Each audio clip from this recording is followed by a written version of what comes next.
the power down to our knees. Pray to the God we don't believe.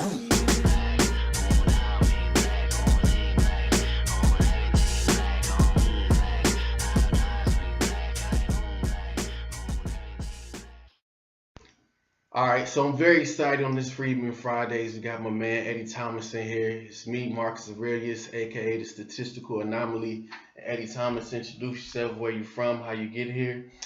My name is Eddie Thomas. I'm from High Point. Been in Charlotte the last 5 years, working at the public defender's office here. All right, so he's one of the few Winston, I guess, Rams that are okay. I'm Aggie proud all day. Nothing against Winston, but so I've been trying to meet with this man on a lot of different things and really respect him. It's a lot that's going on in the Charlotte area. It's another public defender. I'm sorry, it's a public defender.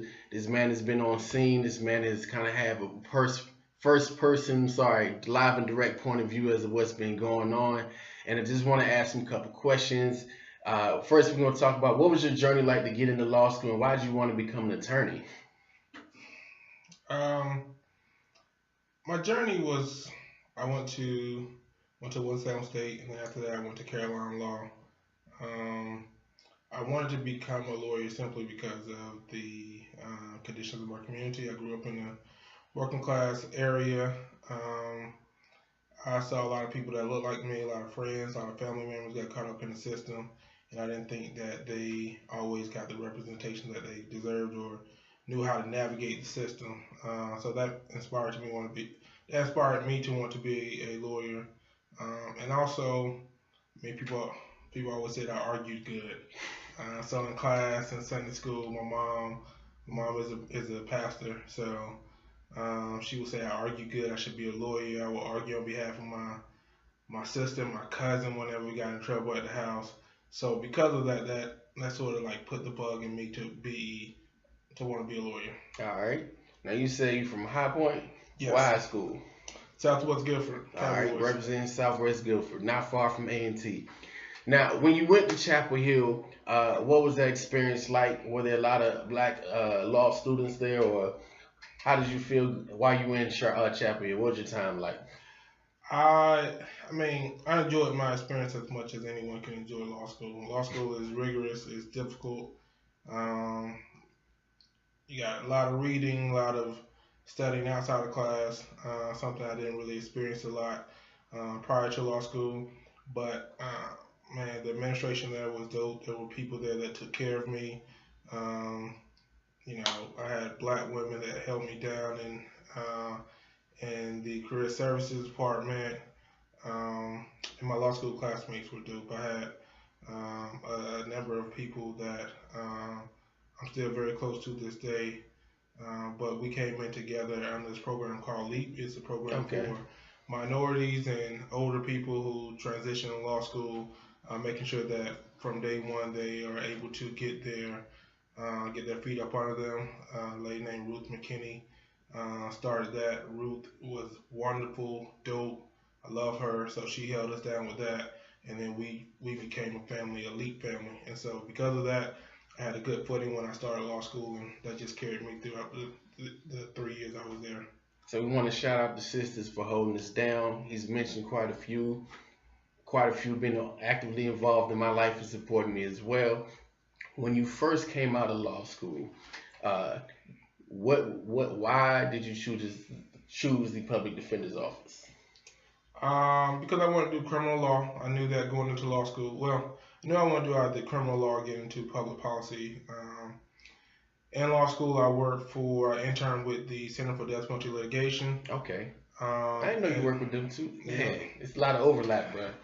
I interned there my 1L summer, and then my 2L summer I interned in New Orleans at the public defender's office down there. And so getting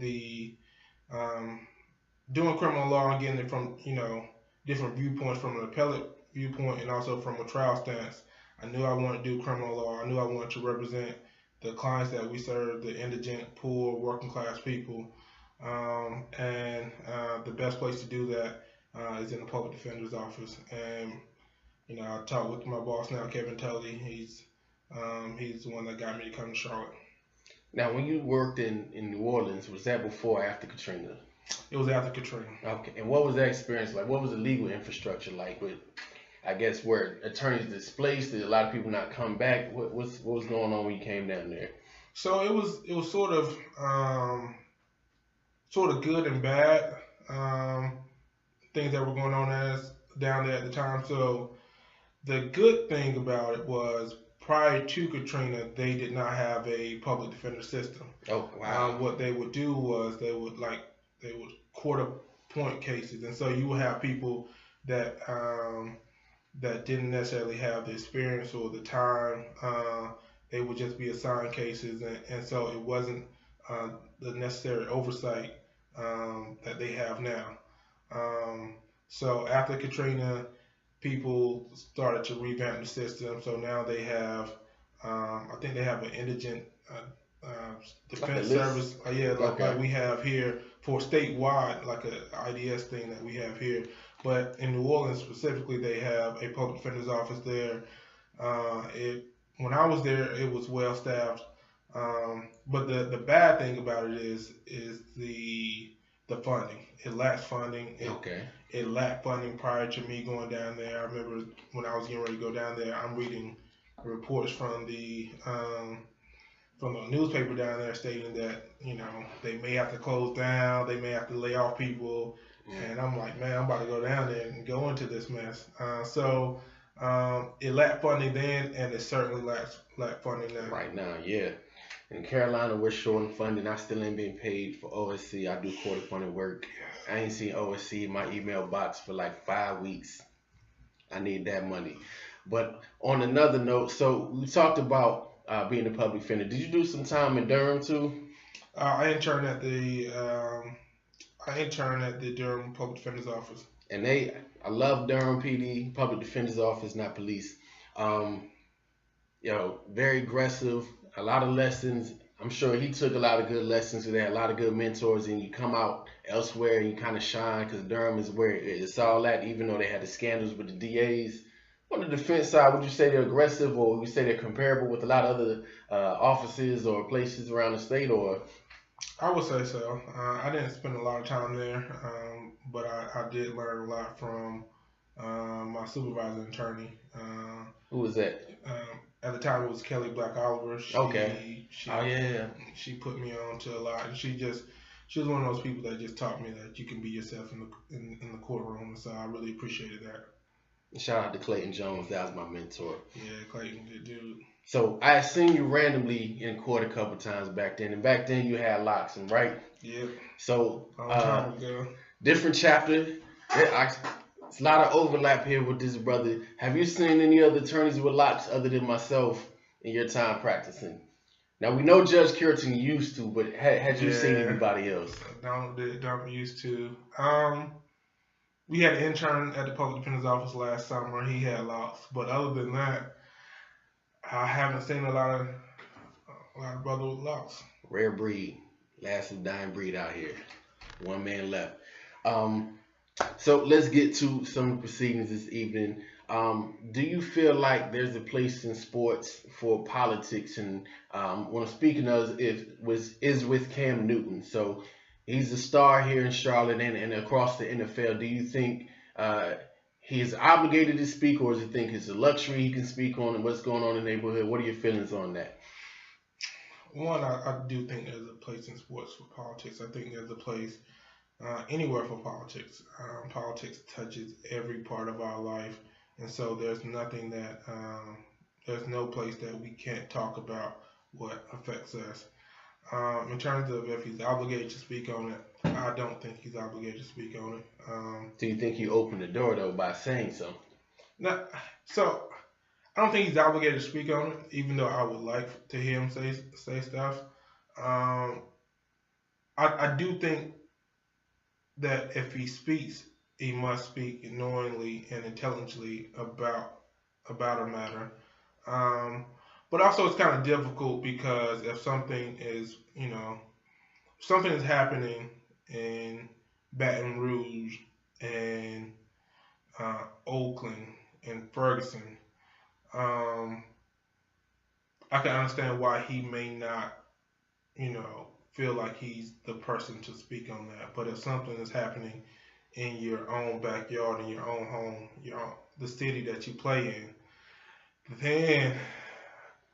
then I do think like, well, at least I think that the responsibility, it sort of ramps up a little bit, and I hope that he would speak on that. Although I still don't necessarily say he's obligated to.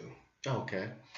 Now, shortly before Keith Scott and Justin Carr were killed, um, we had a meeting with the Leary Bar Association. We talked about some of the protocol with the police body cam footage and the new law. So, do you recall some of that? I do. What were some of your disappointments and the things that you were happy about leaving from that meeting?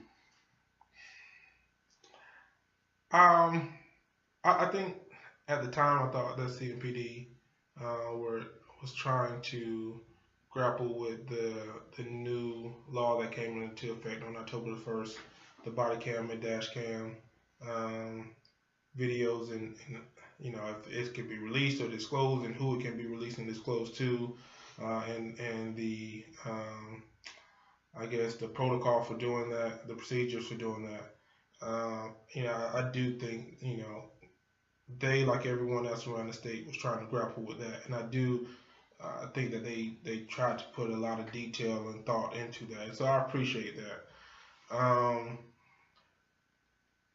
I still felt a little bit confused with some things walking out of that meeting, but I felt like leadership had a good grasp, and they were trying to have a good grasp on everything. You mean the police department leadership? Police department leadership. I don't necessarily feel that way now, so that's disappointing, but I felt that way at the time. All right. Now, before we get to the shooting of Mr. Scott, how did you feel about Chief Kerr Putney's performance before we got to at this point? I mean, I go against CMPD every day. I know some of the issues that they have in their department and some issues that I've seen over the last 5 years being in Charlotte. Chief Putney is new on the job. He's been there a relatively short time, and I've had conversations with him, at various events. I think he's a charismatic person, and I think he's a likable individual, and I had hope for him, that he seemed like someone who, again, will grapple with the issues of policing in the black community and what's going on in Charlotte, what's going on around the country, and how what's going on around the country affects people's mood towards the police, even here in Charlotte. I felt like he was someone that was grappling with that and trying to understand that and trying to, hold up his officers, as a shining example of what policing should be. So even where there was things that I may disagree on, I thought that he was someone that was trying to do what was right, and so I was willing to work with him in that effort. And so, I know I wasn't there for a lot of this. I've never met the man, but I remember hearing about the Cops and Barbers initiative. I think he tried to be proactive in addressing some of the community. I think it was right after the Alton Sterling shooting. He made some public announcements. Never met the guy, heard nice things about him, but I can say I was honestly disappointed in how he handled the things, especially quite a few of the press conferences throughout this time period. But do you think, what were your impressions after that? Do you think he's learned the lesson from how he handled it, or what do you think about him moving here forward from, I want to say, was it September 22nd? Yeah, I can't say he's learned his lesson. I don't know him personally well enough to say that he's learned a lesson. We haven't had a conversation. I haven't seen him do much in public to say that he's learned a lesson. Ultimately, I don't think that he should be given the right to necessarily learn a lesson while on the job. I think that he mismanaged this situation. He mismanaged this situation. Are we talking like the disclosure of information or the press conferences? What specifically? I think the lack of charges for the officer is very problematic.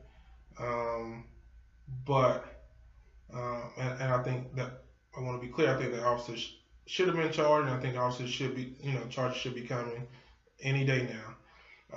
But the biggest thing is that the way that he handled the situation after deciding not to charge, his lack of transparency. When you tell the people that you promise transparency but not full transparency, I don't know how you can expect anyone to trust your word ever again. Can you imagine someone saying, "Look, I promise you to tell you the truth, but not the full truth. I ain't promise you the full truth." Can you imagine that? And that person saying, like, "No, I need you to trust me. I know I was wrong. There, I need you to trust me." When he says transparency is in the eye of the beholder. That was a killer quote right there. Right. This is like, these are not things that like people are interpreting or people are attributing to him. No, these are things that he actually said. And so I don't know how you can later come back to that same community and say, "You know what? I want y'all to trust me. I want y'all to trust my policies. I don't want y'all to trust that I have, what's best for this community at heart." And so that's the problem. And I think people, the release of the videos, his explanation for that was totally mismanaged. At one point he couldn't release it because, at least from what I was reading, investigation. Pending investigation, that's all you have to say. But at some point it seemed like it was some issues with personnel law, and when that wasn't an issue, then it was okay, an investigation. Then we're going to turn this over to FBI, and the FBI has they're going to be the ones determining if it's released. And then now it's like, oh no, I was always the person who could determine that it should be released because I'm the custodian of records. It's just, again, what he's saying doesn't match up. And so because of that, how can you trust him going forward? And that's the issue. Well, I'm going to ask you this because I don't know the answer to this, and maybe you know. So who is over control of dispatching riot police or making a decision to bring National Guardians? When we're talking about going to the protests, do you know how the chain of command lines up, or whether he has any involvement with those decisions when you're talking about addressing the protests and the unrest that took place in Charlotte? I don't know too much about the chain of command. I don't think he's responsible for the National Guard. I think that was the governor's decision in conjunction with talking with the mayor. I do think he's responsible for the actions of his officers. So he's the chief of police. His officers were out there in riot gear, so he's responsible for those officers' actions. Did you see any officers you knew in riot gear? I couldn't see. I saw officers I knew on bikes. There were like two sets of officers. There were those that were, well, depending on the location, but there were those that were on bikes and those that were in riot gear. I saw a couple officers that I knew on bikes, and we spoke briefly. Okay. But I couldn't really make out anybody in riot gear. All right. Now, did you do any live streaming, or were you just out there? Were you protesting? Were you observing? What kind of capacity were you out there in? It was a mixture of both. I was more so observing, and I didn't do any live streaming. I did tweet and make Facebook status updates, simply because I didn't think the media was giving an accurate portrayal of what was going on. So I did those things. But my job, I was out there on Tuesday night, Wednesday night, and every night that they had, every time someone on the street, I was out there. Ultimately, my job, I was just trying to observe, trying to make sure that people got home safely, no life was lost. That was the goal. And so what I would do is, I pretty much stand to the side, let the protesters have their say. I would follow them if I felt like somebody was, about to do something to go too far, or the police were about, they were macing people quickly, so I'll grab somebody, try to help them as quick as possible. If somebody got arrested, I'll try to, find out their name so I can alert, And you went out there with no backup? Yeah, like I did that. I did that after Jonathan Farrell. There were protesters, and there were actually officers in riot gear For that then. as well, yeah. So I went out there then, but luckily nothing got crazy like it did now. But so since I did it then, I did it this time as well. Now, do you remember parts of the Jonathan? I'm sorry, I want to say the Jonathan Farrell trial because it felt like he was on trial. But do you remember parts of the Randall Carrick trial? I do. And what were some of your takeaways from when Roy Cooper, who will hopefully be the next governor, had the Attorney General's office handle that case? Did you think that he was going to, or Randall Carrick was going to get off? What were your thoughts about, I guess, the evidence? Do you think it was strong enough? The videos? Yeah. No, Roy Cooper's office dropped that. They dropped the ball on that. They didn't do a good job. The prosecutors didn't do a good job. Defense attorneys, they did their job. But the prosecutor's office didn't do their job. The AG's office dropped the ball. And it was very disappointing to see. You know, I could see that coming early on from the way that they were arguing motions. It was clear that they did not have. I can't say. I don't know if they didn't have the knowledge, but it was clear that they were not prepared for the fight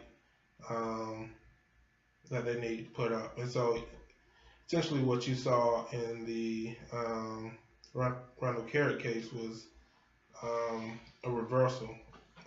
You saw the defense attorneys were more on the offense, and the prosecutors were more on the defense. And that pretty much won the day.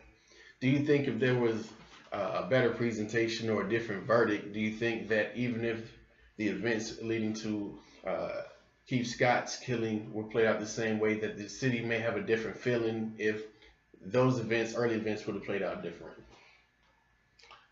I do. I think you were still seeing people that's frustrated because ultimately you have a young man that's dead, and he's dead, and people feel like, and I'm one of those people that feel like he should still be with us today. He's dead, not necessarily because of his actions, but because of the actions of the police. And so you will still have people upset, and you may still have people in the street, but I don't think you would have things ramp up as it did, because I think people would have a little bit more, maybe not a whole lot, but a little bit more faith in the justice system. And so I don't think you would have seen it get like it got. Now, the first night in which I guess substantial police action took place with gassing and stuff, were you there? Do you recall? What do you recall was the trigger event, or was there a trigger event? What were your observations from before they started gassing and shooting at civilians who were unarmed? Well, I don't know. That the first night, so when Scott was killed on Tuesday, and I think it happened while I was at work, while I was still at the office. I went home. I was paying attention to it on social media, a lot on Twitter, and then I went on Facebook and I saw some people that I knew were posting about it. I knew people were gathering. I decided at that time I wasn't gonna go. If things got a little bit crazy, then I was gonna go. But my roommate into the madness. Yeah. Okay. No, but my roommate ended up going out there. He and his fiance, and it's actually where we used to live when I first moved to Charlotte. So he went out there and he called me and told me, I should come out there. So I tried to go out there. They had the main way that I would normally go, they had that blocked. And so I had to go, around a much longer way.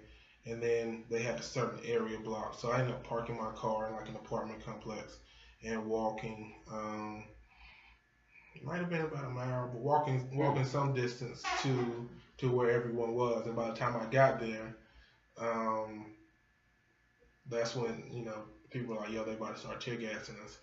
And I saw officers with riot gear on at that time.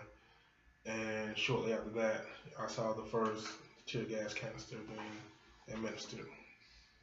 And so that night, you walked into it, and then pretty much madness was unfolding when they started shooting the canisters on that night. Mm-hmm. At Epicenter, was it a similar scene? Were you already on the scene, or were you just getting to the scene when stuff started unfolding? No, I was on the scene before things got crazy at the epicenter. And so, how did that escalate? Um, so they had a rally at Marshall Park, which is, as you know, is right behind the public defender's office. Um, I didn't go to the rally. Several of my coworkers went. I stayed in my office. I still had some work to do. And once I saw that they were beginning to move from Marshall Park to go uptown, I pretty much knew that things may get a little bit hectic at that point. Well, about how many people were at the rally from your, I guess, estimate? So I'm not sure because I couldn't see outside of my office window at the time. I know it's like sort of like two groups ended up splitting off. So one group I believe went to the church, excuse me, and another group went uptown. And so I followed the group that was going uptown, and they were well up there by the time I got there.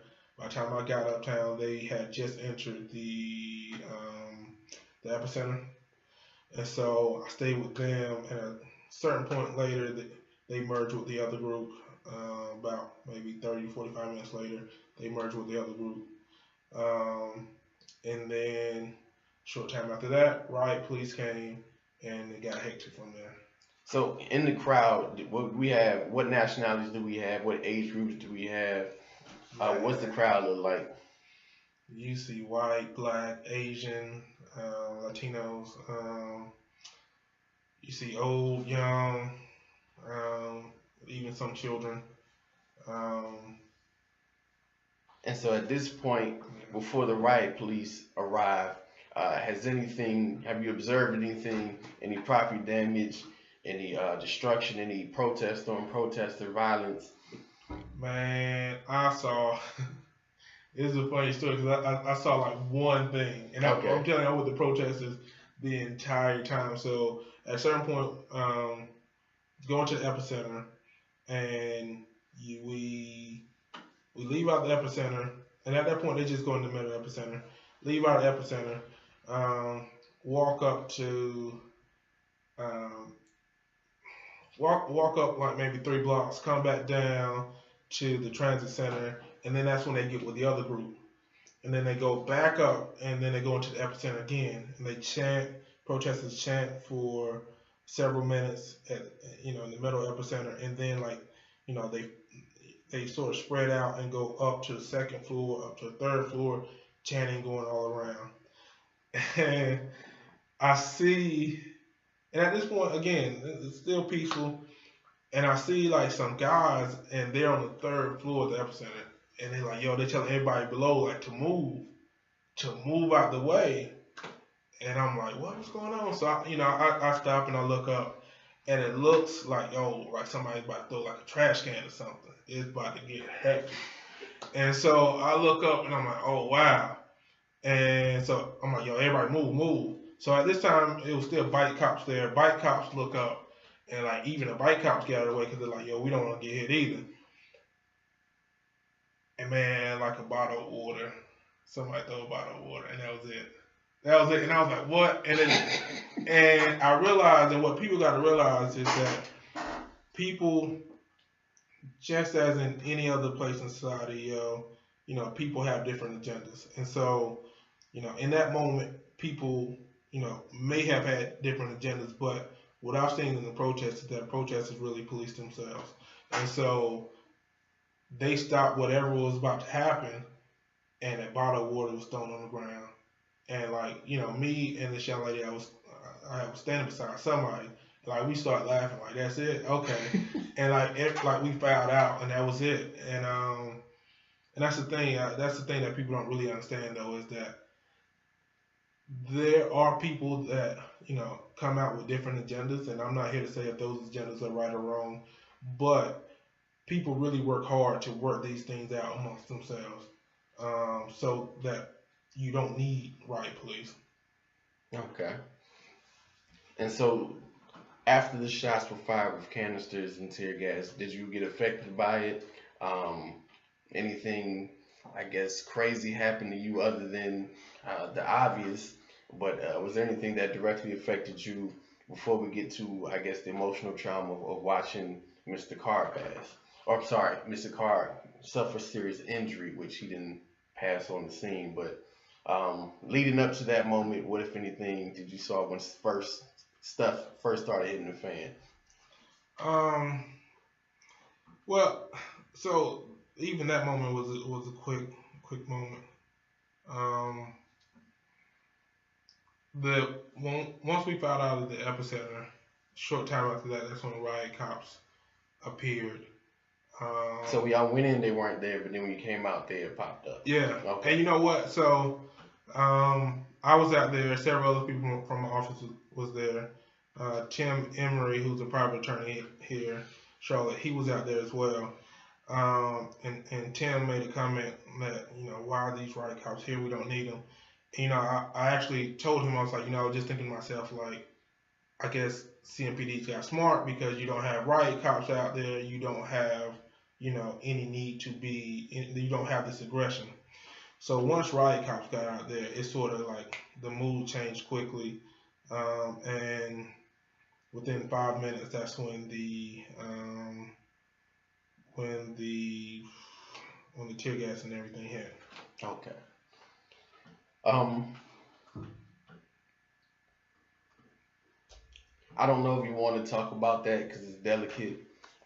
As far as Mr. Carr getting hit and passing, I'll leave that to you. I don't really want to phrase the question. I don't want to come off wrong with that. And if you don't want to talk about it, we can gloss over that. I do want to say, rest in peace and respect to that man. But there's a lot going on, and know that some people have asked you about what you saw and observed with that specifically. Some people haven't. It's supposed to be all these videos and video cameras, and there's still a question as to who did what that evening. And I don't know if anyone's talked to this man from CMPD, but that's another story. Any words on that, or? No, I don't have any words. CMPD, they reached out to me. I chose not to make a statement. They reached out after the young man was arrested for that. I feel like they pretty much already made up their mind in terms of what they think the case is, and so that's fine. They may know things that I don't know. I may know some things that they don't know. But I think so. I don't really have anything to say about that other than the fact that it was just. I mean, it's one of those things that's sad. It's very tragic. I think we owe that young man so much more. And by we, I just mean the city, people, man. He came out there to. But how you come out there to protest against an injustice and someone, losing a life and you lose your life. That's something that will always stick with me. But I pray for his family. I actually know someone. I know his cousin. She reached out to me, to at least thank me for being there and trying to help out. But again, I just pray for his family. I pray for his friends. That's a sad way to lose someone so young. And the circumstances around that is that's something that will always stay with me. No matter how everything turns out, no matter how everything plays out, the fact that you go out to protest and you with the people and you think and you're trying to do what's right and you're trying to live right and you're trying to let your voice be heard and you lose your life on that day, that's something that would always stay with me. And I'm disappointed that we can do better for him. All right. So we're going to take a pause right here and we'll be back. And Lord, I'm on this battleground, lost just waiting to be found. I guess it's just the warrior's way. This is the song.